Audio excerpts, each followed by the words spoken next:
Hey everyone, my name is Drew and welcome to Novelytic.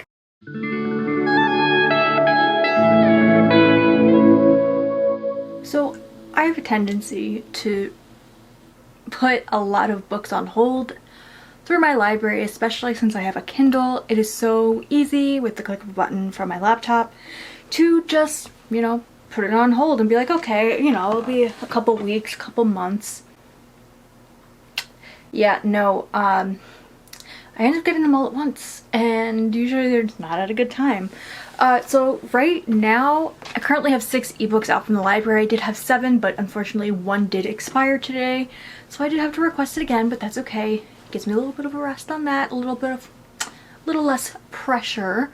But so yeah, I need to finish these books up before they are due, because I am seriously a serial hoarder of ebooks from the library, and I can't be doing that anymore. So the first book I have is Venus and Aphrodite by Bettany Hughes.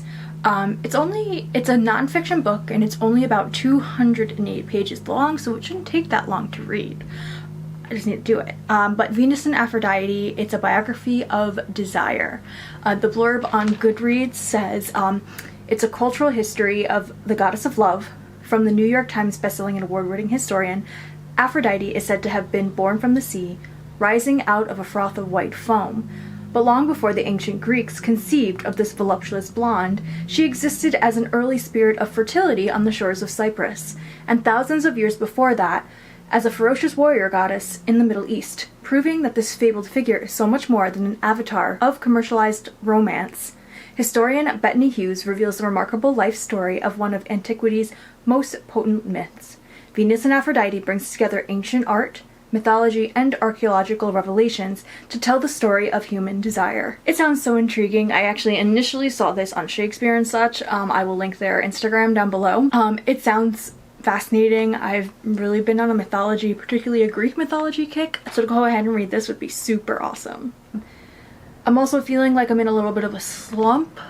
Not quite slumpy, but I feel like I'm dragging my feet, and I think that this is a good way to do that. I generally switch over to nonfiction when I find I'm starting to feel a little slumpy, so I think this will be the book that will get me out of that. The next ebook from the library that I have on my Kindle is actually a manga.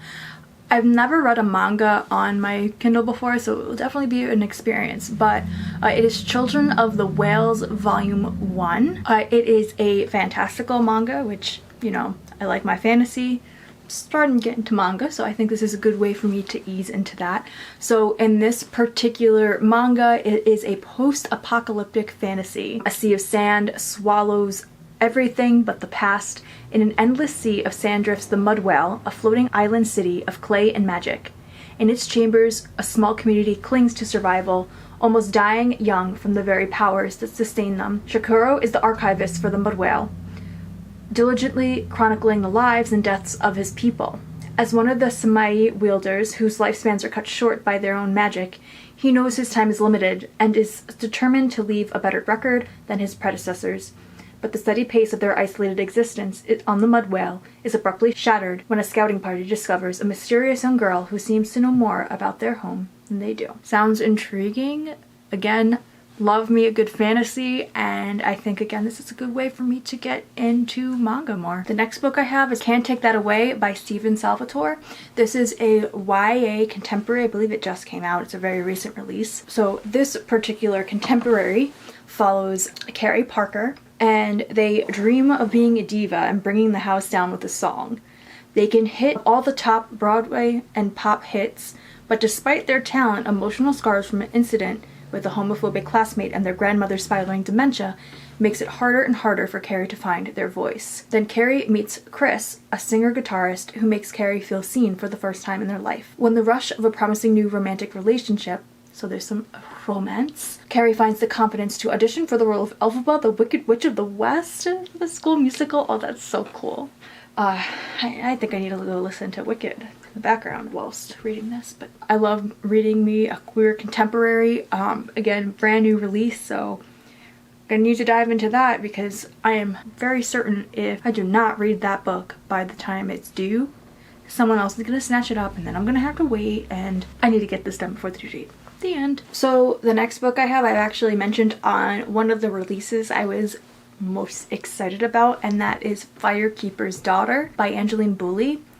So I mentioned this in my recent release video, which I will link up in the cards.